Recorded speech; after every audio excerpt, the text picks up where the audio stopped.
Hello, everyone, and welcome to Slash Film Daily for Friday, July 30th, 2021. On today's episode, we're going to discuss the latest film and TV news. This is Slash Film editorial director Peter Sciretta. And joining me on today's podcast is Slash Film weekend editor and senior writer Brad Oman. Hey, that's me.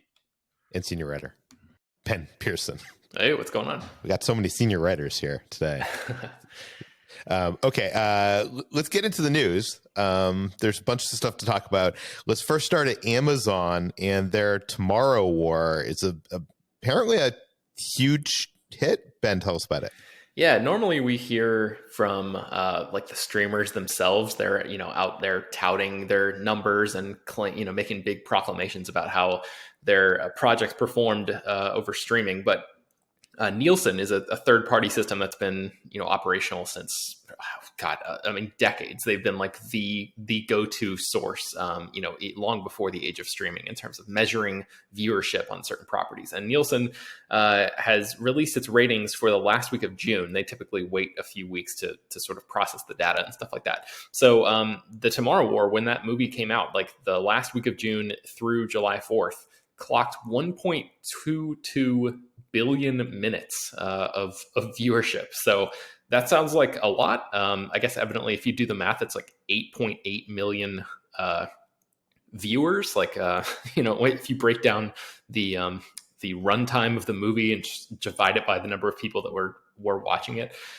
So that's only in the US though, and Amazon is like a worldwide company. So this movie costs like $200 million for Amazon to make. And if it performed that well in the US, then chances are it also performed pretty well overseas, considering Chris Pratt is like a major star and a major box office draw overseas. And the movie has this sort of, 4-quadrant premise of being this, time travel-y action kind of big Independence Day style action film. So yeah, I mean, it's looking like the Tomorrow War was a good investment for Amazon.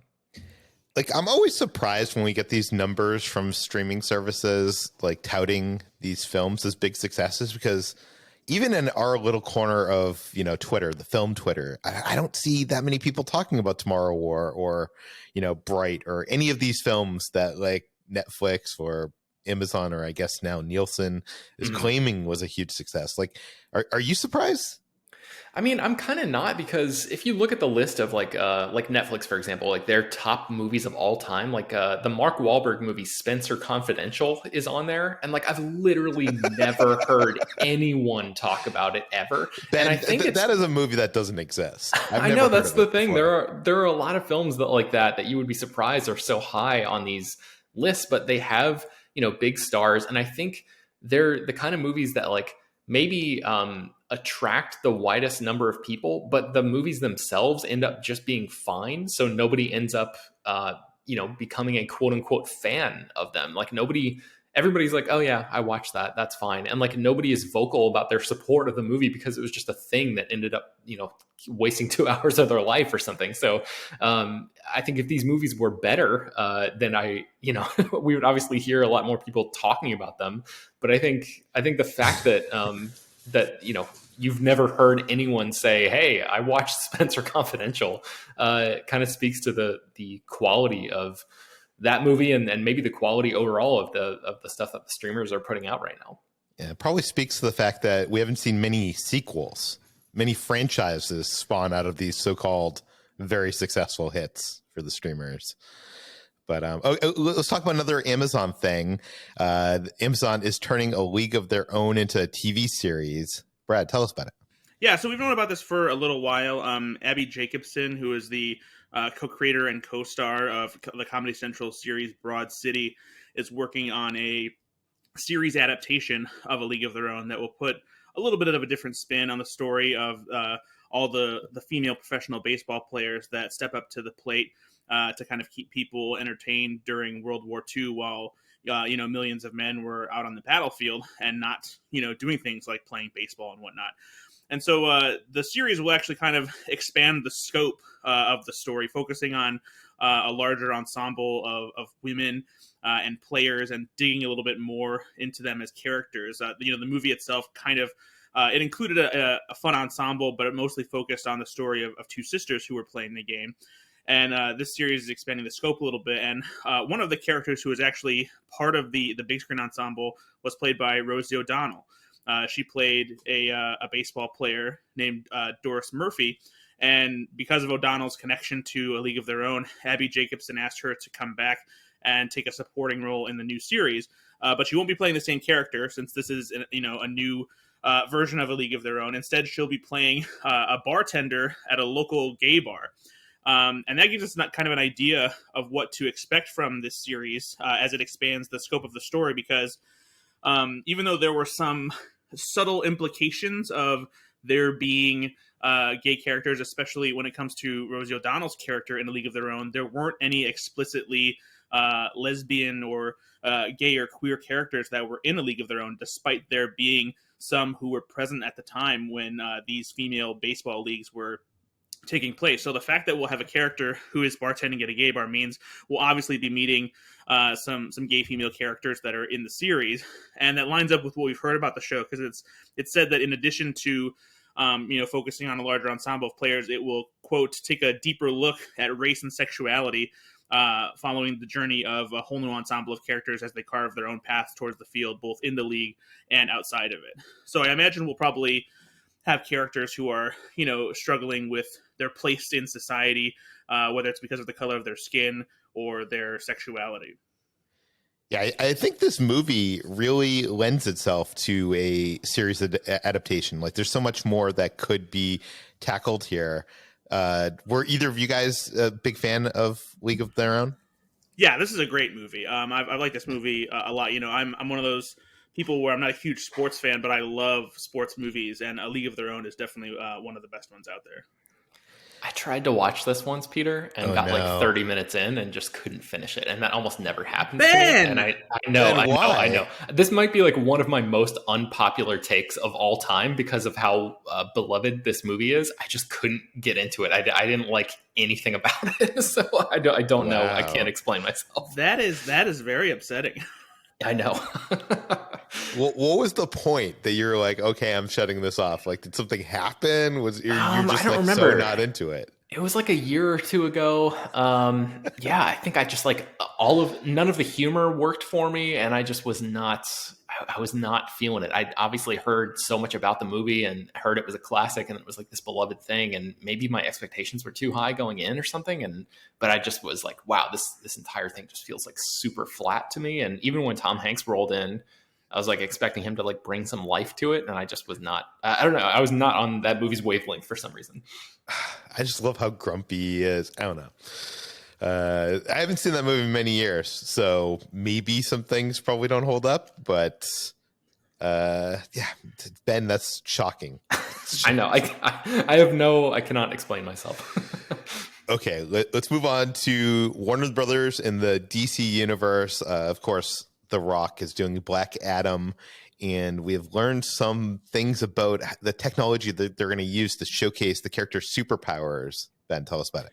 Yeah, so Hiram Garcia, who's one of the producers who has worked with Dwayne Johnson for a long, long time, was recently talking in an interview about this upcoming Black Adam movie, which Johnson has been attached to for more than a decade at this point. And he basically says, we wanted to make sure that moviegoers feel that he can, this character will have super speed, he can fly, and he has, quote, world-breaking strength, to name a few, when talking about his superpowers.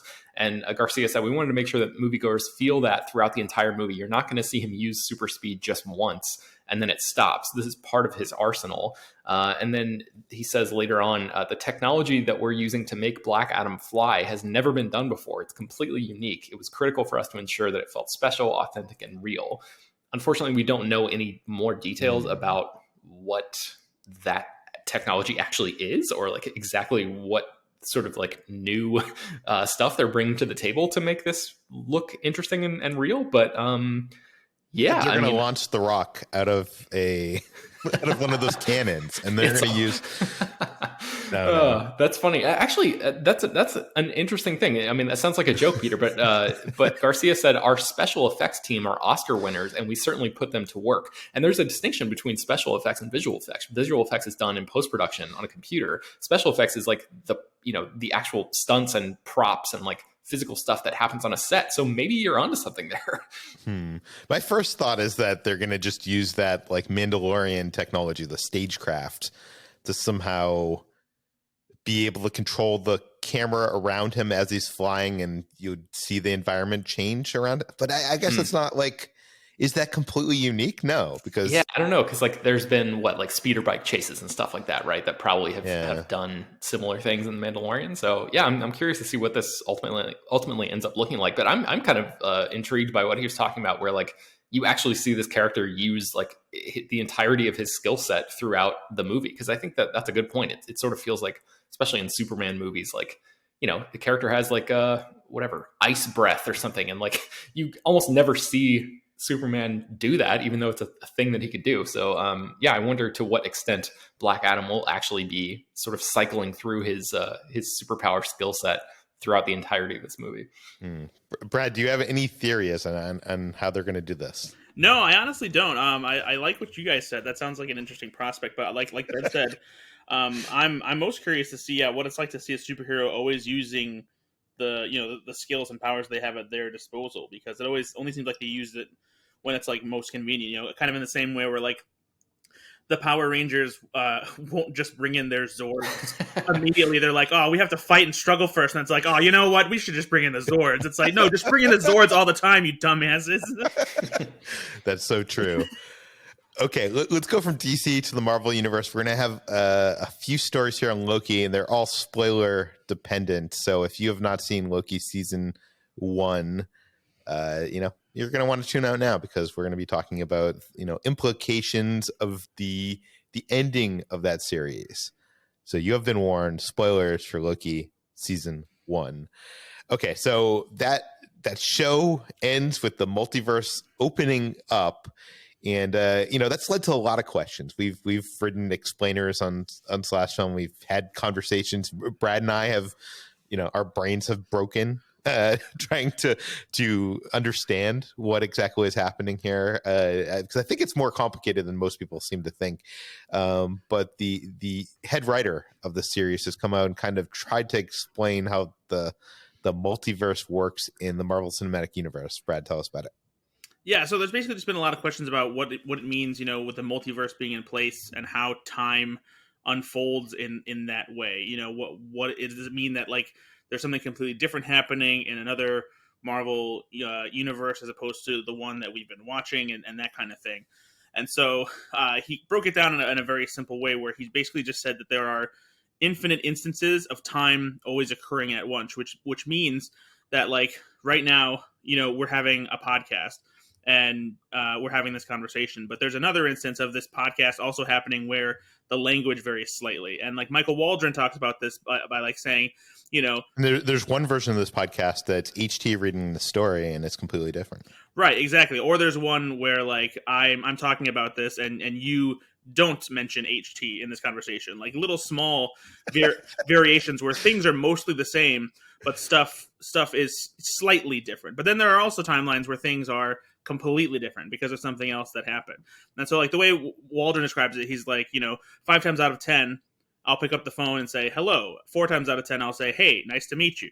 Or another one, I'll say, hey man, fuck you. I don't want to do this interview. So, obviously the one is drastically different from the other. And so there are a lot of these different timelines where a lot of the same things happen, but then there are certain major differences. And so that kind of allows for all these, different variations of characters, specifically someone like Kang the Conqueror. Yeah. Well, I think that the part of how Kang comes about is kind of explained in that whole monologue by He Who Remains in the show. But the thing that's kind of breaking my brain, and I've brought it up in our Loki podcast, is like, at the end of the show, we have Loki. He's sent back to the TVA, but he finds himself not in the TVA that we have seen before. It's a TVA that's been ruled by Kang, and it's a TVA that Mobius has never met him, doesn't know who he is, which, by the way, seems strange because I'm sure he's been dealing with Loki variants at some point. But anyways, which to me, when I brought this up on the podcast, what seems strange about that to me is I always assumed that the TVA operated outside of the sacred timeline, so that there was only one TVA and there was only one citadel at the end of time with one person in there, he who remains. And does this mean that there's alternate TVAs existing, or did Kang go back in time when he came into our multiverse and change the events so that Mobius never met Loki, and he who remains, that whole thing never happened? So that's the part that I mentioned that's kind of breaking my brain. And I wanted to bring up this interview with Kate Herron she did over at Murphy's Multiverse. She was kind of asked some simpler questions about this, and here's what she said. She said, "It's very subtle, but in the very last shot where you see the multiverse, there's other bigger physical timeline branches. So it's almost like there's different separate trees that are now connecting." And what she goes on to say is, "It's almost like a bridge." Aaron continues, if you imagine the branch, it's another reality. But if the branch extends beyond a certain point, it will then connect to other physical timelines. So I wanted to ask you guys, because this to me sounds like she's saying something different than everybody else is saying. She's saying that almost like these other multiverses all exist. I guess kind of like what Michael's saying, that at the same time, all these multiverses actually exist. But it's not that these events, these variants are creating those timelines. It's the fact that those things are creating branches that connect to those timelines. Yeah, I think, or maybe like what I'm picturing though is maybe like the sacred timeline is maybe like a timeline that keeps all of time basically on the same path, where there are other timelines that are wrapped up in it, but they keep everything happening roughly the same with very little variation. But then maybe there's some kind of, whenever there's a major variation that's caused by a variant or some kind of nexus event that creates a branch that is big enough that could, turn off into something completely different from the sacred timeline, then that's what the TVA is always trying to stop. And so now that the multiverse has been unleashed, all of these branches have the ability to branch out and all become something different from the sacred timeline. So are you in agreement with me that there is probably a Kang somewhere else before this event happens and things split off, but he has not had the ability to connect to our timeline? Does that make sense? Yeah, or it's just not a Kang who has figured out, how to do that and be in like the same position as He Who Remains or something like that. Ben, is this confusing? It is. I've been like really laser focused on what you guys are saying, trying to like make sure that I keep it straight in my brain. And I think I agree with Brad. I think it seems to me like what she's trying to say is that if time is like moving forward in a stream, and there is an event that happens that causes a branch that then goes off and connects to another unit that is also moving forward in that stream, then it's fine. But if things go like too crazy, that's when the pruning gets involved, right? Like that's when the TVA has to come in and like nip that branch off before it can connect to another forward moving unit or whatever. So what would this all mean, Ben? Now that you've heard all this, what would this all mean for the TVA and that ending of Loki? Like, is that TVA the only TVA, or what, is there a TVA in multiple multiverses and he's in another TVA? Like, is Mobius still around, like the one we know that actually met and had adventures with Loki? Is that still around, or has that been changed? I think that there's a TVA in every timeline. I think because, like you mentioned, the fact that Mobius doesn't recognize Loki, and you guys may have talked about this. I did not listen back to the finale recap that you guys did. I haven't listened to that yet. But the fact that Mobius does not recognize Loki, I think you mentioned earlier, like, theoretically Mobius should recognize him because he spent his career tracking down Loki variants. But I think the fact that he doesn't recognize him indicates that in this version of the TVA, Mobius has not been tracking Loki variants. Maybe he's done like a totally different kind of job. Because I think you're right. I think if he had spent that in his career doing that, he would have some familiarity with the concept of Loki, even though he might not recognize the Tom Hiddleston one that appears before him. So I feel like that means that it's a whole different version of the TVA. I think you're probably right there. And another thing we didn't point out in our breakdown, but there was that funny guy in the first couple episodes of Loki who was at the desk job, Casey, I think is his name. Played by Eugene Cordero. Yeah, we didn't mention this, Brad, but in that last scene, that alternate TVA, we see him in the background as a hunter. Yeah, I read about that. Yeah, so I don't know. That's interesting. I wanted to bring that up because we never got the chance to. But I guess my last question to you guys is: do you think they're ever going to explain any of this? Because it seems like the show is kind of done the best of like, we don't need to explain it. Like, as long as people understand what's going on in the A plot, don't need to know how everything works. I don't think they'll get quite into like the nitty gritty as we are, but I think that they'll probably provide some kind of basic explanation as to like why what's happening is happening and what it means, because especially with how important this is going to be to Doctor Strange and the Multiverse of Madness, and at least as far as we've heard in rumors, Spider-Man No Way Home. Yeah, it's kind of interesting, right? Because Avengers Endgame had like this same kind of thing happen where it dealt with like a big head-scratching concept, and like the filmmakers came out afterwards and everybody was saying things that sounded slightly different and all of that. But Endgame had the benefit of not having to come back and directly answer this stuff, but Loki is getting a second season, and theoretically some of this stuff will be specifically addressed in the second season. So I think that's where Michael Waldron's sci-fi bona fides will come in handy, his Rick and Morty experience and all of that.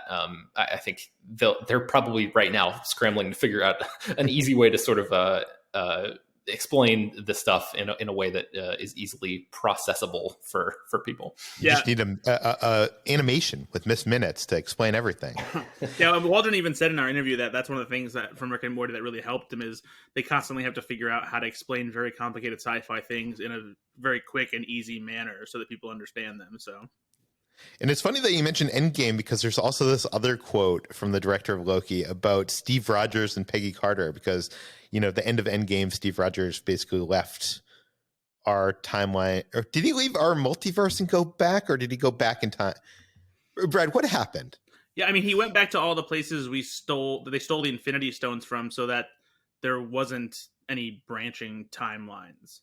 Yeah, but then he met Peggy Carter, right? And then lived his life, we assume. True. And like and this is where kind of like Kate Herron's response comes into play, because she says, quote, "My theory is this. It comes down to if you're an optimist or a pessimist. If you're an optimist, maybe it was okay for them living that way and the branch wasn't so severe that it didn't need to be pruned and they could stay together.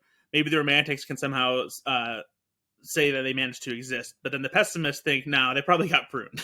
So I guess it just depends on what you think, because at the end of the day, one of the things that we did learn in Loki is that even though the Avengers traveled through time to steal the Infinity Stones and undo what Thanos did, that didn't create a variant in the timeline. Judge Renslayer said that the Avengers were supposed to do that. So maybe Steve Rogers going back and having this happy ending is something that was supposed to happen.